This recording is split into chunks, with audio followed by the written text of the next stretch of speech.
Hi అందరికీ. ఇవాళ నేను, నా కూతురైతే తిరుపతికి బయలుదేరాము. నా కూతురికి వెంకటేశ్వర స్వామి అంటే చాలా ఇష్టం. ఈ ప్రయాణం అయితే మాకెంతో సరదాగా అయితే సాగింది. ఆటో వెళ్ళిపోయింది. ఎక్కడ దిగాం మనం ఇప్పుడు? ఆవనిగడ్డలో దిగేసాము. ఎలా ఉంది ఆవనిగడ్డ?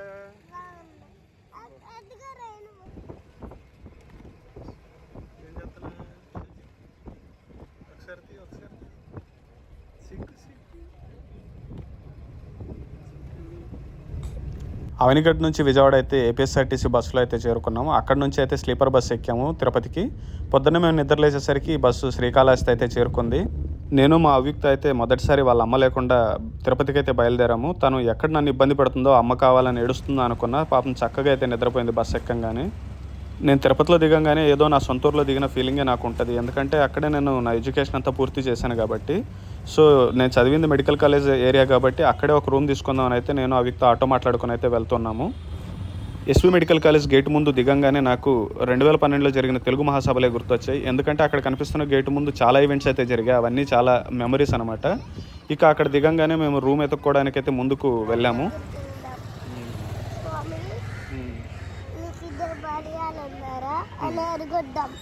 ఏమడుగుతావు గోవింద స్వామిని అని అడుగుతావా? మాకైతే ఇక అక్కడ దగ్గరలోనే రూమ్ అయితే తీసుకున్నాం ఒక 2 అవర్స్కి ఫ్రెష్ అప్ అవడానికి. ఆ రూమ్ అయితే సరౌండింగ్ చాలా బాగుంది. మొత్తం పచ్చదనంతో చూడడానికి అద్భుతంగా అయితే ఉంది. ఎంతైనా సరే తిరుపతిలో దిగితే వ్యక్తిగతంగా నాకు అనిపించేది ఏంటంటే ఆ ఆనందం కానీ, ఆ ఆహ్లాదం కానీ ఎలా ఉంటుందంటే నేను ఇంకెక్కడా పొందలేననే చెప్తా. తిరుపతిలో వచ్చిన ఆనందం ఇంకెక్కడా రాదని మాత్రమే చెప్పగలను. ఇక నేను అవ్యుక్త అయితే రెడీ అయిపోయాము. అవ్యుక్తకు మొదటిసారి అయితే నేను పిలకేసాను. ఇక ఇద్దరం కిందకి దిగేసి రూమ్ వెకేట్ చేస్తున్నా అని చెప్పి వాళ్ళకి చెప్పేసి ఇక కీస్ హ్యాండ్ ఓవర్ చేసి ముందుకైతే నడవడం మొదలెట్టాము. అలిపిరి అక్కడ నుంచి నడక దూరంలోనే ఉంటుంది. ఆ కలియుగ ప్రత్యక్షమైనటువంటి వెంకటేశ్వర స్వామిని నమ్ముకున్న ప్రతి ఒక్క భక్తుడికి, ప్రతి ఒక్క భక్తురాలికి తిరుపతి నుంచి తిరుమలకు వెళ్తున్న నడకదారిలో ఎన్నో అనుభూతులు, ఎన్నో అనుభవాలు కలిగే ఉంటాయి. అలాంటి మీకు కలిగిన ఒక ప్రత్యేకమైన అనుభూతిని అయితే కామెంట్లో అయితే రాయండి. ఇక నా విషయానికి వస్తే ఆ వెంకటేశ్వర స్వామి దగ్గర ఉన్న అనుభవాలు, అనుభూతులు అనేవి నేను మాటల్లో చెప్పలేను. అవి అనేకము. ఎందుకంటే నేను చదివింది మొత్తం ఆ వెంకటేశ్వర స్వామికి సంబంధించిన టీటీడీ దేవస్థానం సంబంధించిన ఒక ట్రస్ట్లోనే కాబట్టి నాకు వీలు కుదిరినప్పుడల్లా నేను తిరుపతికి వెళ్ళేవాడిని అక్కడ చదివినంత కాలం. నేను చదివినప్పుడు మా కాలేజ్లో మా క్లాసులు ఏమైనా మొదలవ్వాలంటే ముందుగా వెంకటేశ్వర స్వామి ప్రార్థనతోనే మొదలయ్యేవి. ప్రార్థన లేనిదే ఆ రోజు మా క్లాసులు అనేవి జరిగేవే కాదు. ఇప్పుడు వెనకాల ఏదైతే మీకు పాట వినబడుతుందో ఆ పాటే మాకు ప్రార్థనలో ఒక భాగంగా ఉండేది. ఈ పాటతోనే మాకు రోజు అనేది మొదలయ్యేది.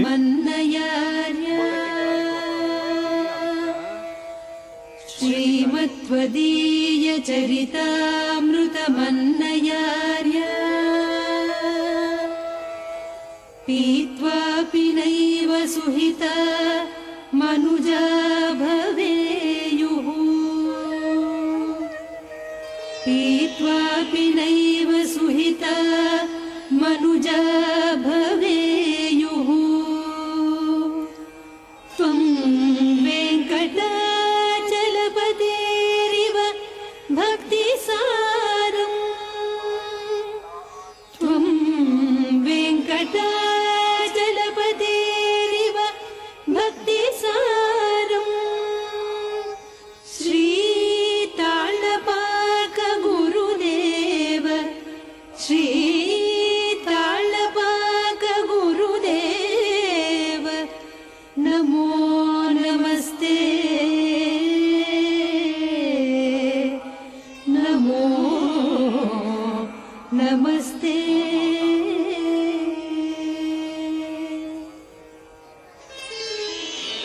మా అవ్యుక్త అయితే కొద్ది దూరం అయితే నడిచింది. ఆ తర్వాత నాన్న నేను ఇక నడవలేను, నన్నైతే నువ్వు ఎత్తుకోవాలంది. ఇక మా అవ్యుక్తను ఎత్తుకొని నడకదారిలో నడకైతే సాగించాము. నేను ఎన్నోసార్లు స్వామి దర్శనానికి నడకదారిలోనే వెళ్ళాను. ఎప్పుడు కూడా నేను అలసట చెందిందైతే లేదు. స్వామి నడక మార్గంలో మనం మొదలయ్యే మొదటి మెట్టు దగ్గర ఎప్పుడైతే మనం మనస్ఫూర్తిగా స్వామిని ఒక్కసారిగా దండం పెట్టుకుని గోవిందా అని పలుకుతామో ఆ 7 కొండలు మన పాదాల ముందుకు వంగుతాయని చాలామంది తిరుపతిలో ఉన్న భక్తుల నమ్మకం అది. ఆయన్ని మనస్ఫూర్తిగా నమ్ముకున్న ఏ భక్తుడిని ఆయన చెయ్యి వదలలేదని ఎన్నో చరిత్రలు, ఎన్నో కథలు మనం వినే ఉంటాము. అదే నా విషయంలో కూడా జరిగింది. ఇంతవరకు ఆయన నన్ను ఎక్కడ చేయైతే వదలలేదు. ఆయన చూపిన దారిలోనే నేను ఇప్పటిదాకా ముందైతే నడుస్తూ ఉన్నా. ఎలాంటి కష్టాన్నైనా ఆయన నాకు తోడున్నాడు, నేను ఎదుర్కోగలను నమ్మకంతోనే ముందుకు నడుస్తూ ఉంటా. సో ఇప్పటిదాకా అయితే నా జీవితంలో అదే జరిగింది, ఇక ముందు కూడా అదే జరుగుతుంది. ఆయన నమ్ముకున్నంత వరకు నాకు ఏ ఇబ్బంది ఉండదనేదే నా నమ్మకం. నా జీవితంలో తెలుసో తెలియకో నేనైతే ఎన్నో తప్పులు చేశాను. ఆ తప్పులని సరిదిద్దుకోవడానికే కలియుగ దైవమైనటువంటి ఆ వెంకటేశ్వర స్వామి తన వక్షస్థల లక్ష్మి అయినటువంటి లక్ష్మీదేవిని నా ఇంటి మహాలక్ష్మిగా, నా కూతురిగా నా కోసం పంపాడనైతే నేను అనుకుంటాను. ఆమెకి చేస్తున్న ప్రతి పనిలోనూ, ప్రతి సేవలోనూ నేను చేసిన తప్పులు సరిదిద్దుకోవడానికే నాకు ఒక మార్గాన్ని నా కూతురు రూపంలో ఆ వెంకటేశ్వర స్వామి నాకు ఇచ్చాడనైతే నేను అనుకుంటుంటాను. భిన్న విభిన్న మార్గాలను అనుసరించి ఓడిపోయి నేను తెలుసుకొన్నది, ఎన్నుకొన్నది, నమ్ముకున్నది ఒక్కటే. అది నీ దాస్యం. ఇక నీ చిత్తం నా భాగ్యం. మలమూత్రాల ప్రోగైన శరీరంతో చేసే అనుష్ఠానాలు, కర్మబంధాల చిక్కిన జన్మలు, ఇంద్రియాలకు అమ్ముడుపోయిన మనసు, రుణానుబంధాల వలయంలో చిక్కిన కుటుంబ పాశాలు, వీని వల్ల ప్రయోజనం లేదు. పత్రం, పుష్పం, ఫలం, తోయం అన్నట్లుగా నీకు సర్వాత్మనా సమర్పించిన భక్తే నా సర్వస్వం. భక్తితో పరమేశ్వరుణ్ణి నమ్ముకున్నవారు అటువంటి వాళ్ళు ఎవరితో చెప్పుకుంటారు? కష్టం వస్తే వాడు ఈశ్వరుడికి చెప్తాడు. అసలు అన్నిటికన్నా ప్రమాదం అదే. ఎవడైనా ఓ తప్పుడు మాట అన్నాడు అనుకోండి, బాధపడి తాను తప్పుడు మాట అన్నాడు అనుకోండి, గొడవలేదు. పరమేశ్వరుడు జోక్యం చేసుకోడు. ఈశ్వరుడు ఉన్నాడు. ఒకప్పుడు మనం ఇక్కడ కనిపిస్తున్న యోగ నరసింహస్వామి ఆలయం పక్క నుంచి రోడ్డు క్రాస్ చేయాల్సి వచ్చేది కింద దిగి. ఇప్పుడు రోడ్డు క్రాస్ చేయాల్సిన అవసరం లేదు, పైన బ్రిడ్జ్ అయితే కట్టారు. బ్రిడ్జ్ పై నుంచి మనం నేరుగా నడకదారిలోకి అయితే కలుస్తాము. తిరుమల నడక మార్గంలో మనం చూసే ఆ ప్రకృతి అందాలు మన కళ్ళను కట్టిపడేయడంలో ఎంతటి వాస్తవం ఉందో, మనం ఆ స్వామి దర్శనానికి వెళ్ళిన తర్వాత ఎంత కష్టపడి మనం అక్కడికి వెళ్ళామన్నది ఆ స్వామి ముఖారవిందాన్ని చూడంగానే మర్చిపోతాం అనేది కూడా అంతే వాస్తవము. కష్టంలోంచి మన బుద్ధితో మనం పైకి రాలేం. అట్లా ఇరుక్కుపోయాం. ఇరుక్కుపోయినప్పుడు ఆపద మొక్కులవాడా అని పిలుస్తాం. ఈ ఆపద నుంచి నన్ను తప్పించు. మొక్కేం పెడతాం? మన శక్తి కొలది. ఒక్కొక్కడంటాడు నేను నా తలనీలాలు ఇస్తానంటాడు, ఒకడంటాడు కొండకి నడిచొస్తానంటాడు, ఒకడంటాడు స్వామి నీ హుండీలో 5 రూపాయలు వేస్తానంటాడు. ఇప్పుడు వీటిని మొక్కులు అంటారు. మొక్కు అన్న మాట మీరు జాగ్రత్తగా గమనించాలి. వెంకటేశ్వర స్వామి వారి హృదయం ప్రకారం. నేను చదువుకునే రోజుల్లో తిరుమల నడకదారిలో కనిపించే ఈ గుడి గురించి అయితే ప్రస్తావన ఒక పుస్తకంలో అయితే వస్తుంది. ఆ పాఠ్యాంశం పేరు గురవయ్య తాత. మీలో ఎంతమందికి ఆ పాఠం గుర్తుంది, ఎన్నో తరగతిలో ఉందో తెలిస్తే కామెంట్లో అయితే తెలపగలరు. ఇక నేను అవిక్త అయితే ఎంతో దూరం నడిచిన తర్వాత అలసిపోయాము. ఇక మోకాళ్ళ పర్వతం దరిదాపుల్లోకి రాగానే ఇక మేము కొంచెం విశ్రాంతి అయితే తీసుకున్నాం. ఆ తర్వాత అవిక్తను నేను ఎత్తుకోలేను, నువ్వు నడవాలని చెప్తే తన నడకనైతే ముందుకు మొదలెట్టి తను వెళ్తూ ఉంది. మనం స్వామివారిని దర్శించుకోవాలనుకుంటే మనకి ఎన్నో విధాలుగా టికెట్లు అయితే దొరుకుతూ ఉంటాయి. 300 రూపాయల టికెట్ అని, సర్వదర్శనం టికెట్ అని, తర్వాత నడక మార్గంలో దొరుకుతున్న టికెట్ అని, ఇలా ఎన్నో రకాలుగా అయితే ఉంటాయి. అలా అవి కాకుండా స్వామివారి దర్శనానికి శ్రీవాణి టికెట్ అని, డొనేషన్స్ ద్వారా మనం పొందే టికెట్లు అనమాట. అలా కాకుండా ఇంకా చాలా విధాలుగా ఉంటాయి. సో అలాంటి ఒక ప్రత్యేకమైన విధానాన్ని ఈరోజు నేను కూడా ఎంచుకున్నాను. నేను మన దేశం నుంచి వేరే దేశానికి వెళ్ళి 3 సంవత్సరాలు అవుతున్నప్పటికీ ఎన్ఆర్ఐ దర్శనానికి సంబంధించి నాకు ఒక ప్రత్యేకమైన అవగాహన లేకపోవడం వల్ల నేను ఎప్పుడు ఆ మార్గాన్ని అయితే ఎంచుకోలేదు. నేను ఎప్పుడు వచ్చిన నడక మార్గంలోనే అక్కడ టికెట్ తీసుకొని నేను వెళ్ళేవాడిని. ఇప్పుడు నేను ఎన్ఆర్ఐ దర్శనానికి వెళ్తున్నప్పటికి కూడా నేను నడక మార్గంలోనే స్వామి దర్శనానికి అయితే వెళ్తున్నాను. మనం స్వామి దర్శనానికి ఏ టికెట్ పొందామన్నది కాదు, స్వామికి ఎంత అంకిత భావంతో స్వామి దగ్గరికి వెళ్తున్నామనేదే నాకు ముఖ్యం అనుకుంటాను.